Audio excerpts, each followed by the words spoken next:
present our new book based on our extended research of experiment of Russian architects to work with form. All this building is an existing building from Russia from last 100 years, and we collect it as a pure shapes without any context, materiality or function in this catalog as a random tool to inspire any kind of designers. If you're interested, you can order this book on a reception desk, and also you will get ready-to-print 3D models to study it. Just leave your email address on reception desk.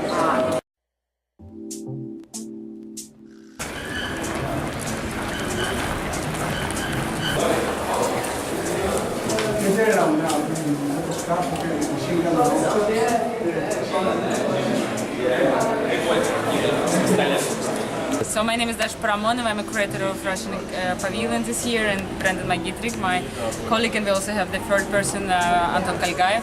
Three of us is representative of Institute Strelka for Media, Architecture and Design.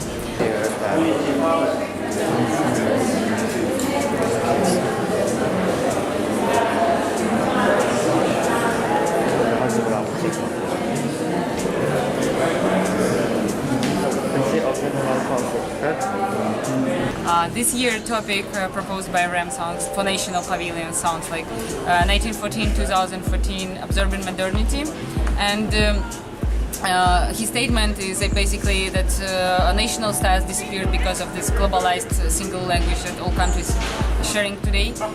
So rather than proving or disproving this statement, we reply not only with the content of the exhibition, but with the concept of the format of the exhibition itself. It is a commercial expo.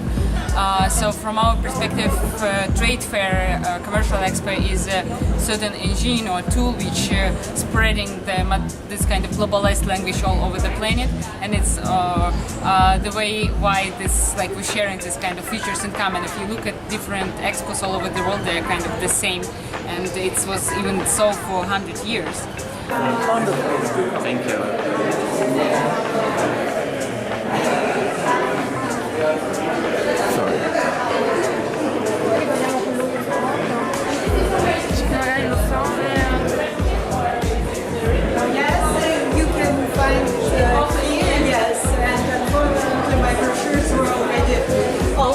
Because very popular stand. But I think tomorrow. Yes.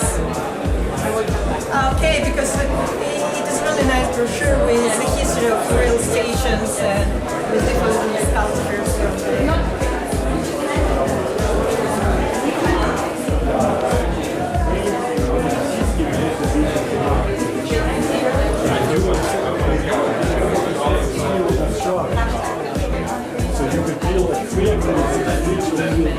Okay, so basically we decided to format our exhibition in the form of a trade show, but then we didn't want it to be a trade show of products, we wanted it to be a trade show of ideas.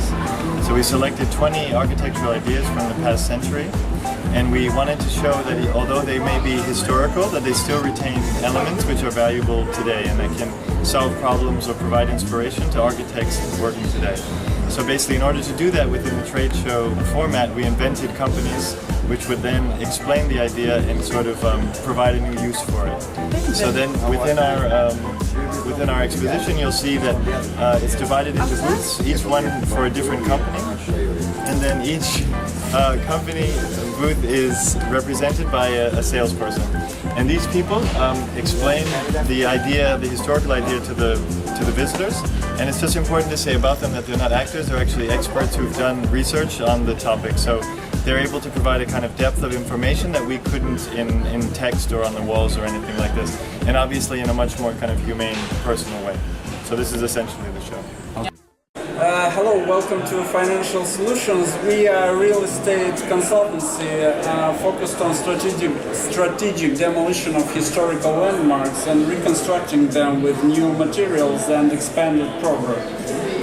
This approach roots in the practice of Moscow for the last 20 years, where many buildings are reconsidered this way, let's put it this way.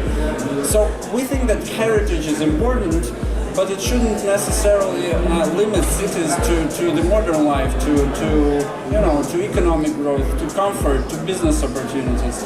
That's why we think that this approach can be also applied to other cities that have a lot of heritage but want to kind of develop and live a better life. So we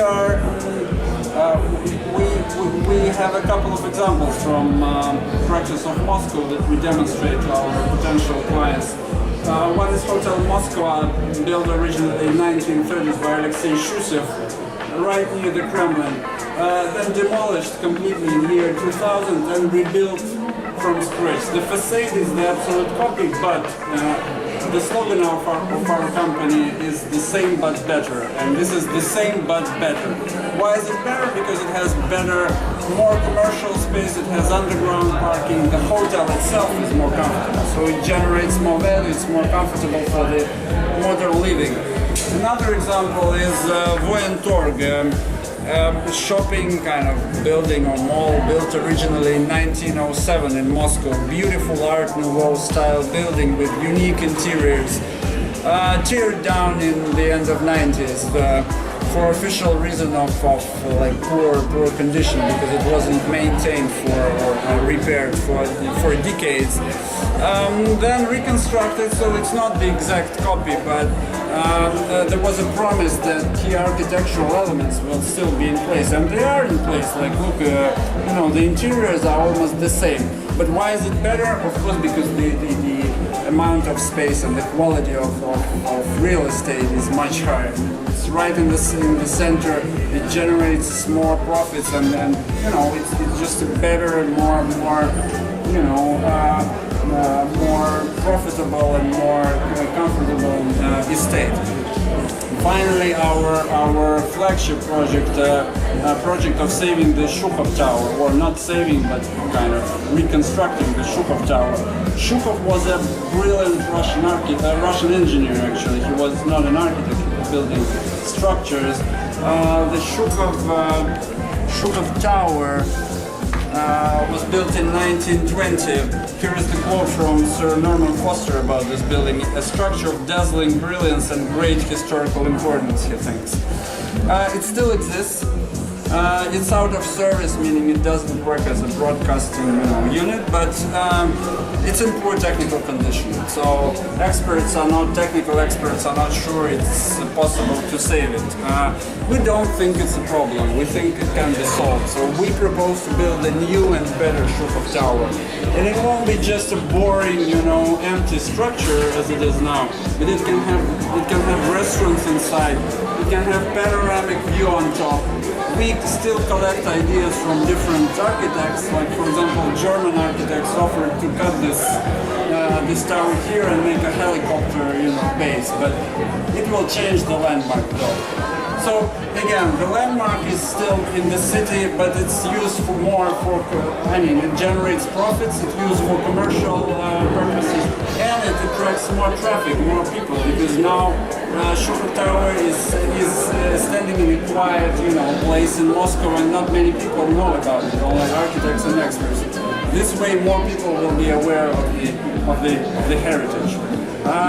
So now it's a question, for us, how do we develop into other markets? Like, I think Venice, for example, is an interesting place that can be saved with our approach, actually, because if sea level rises, the whole city goes underwater. What if we think about starting to reconstruct it now, make it new and better? So the city will still be there, we will save it for humanity, right? But it also can become more, financially sustainable.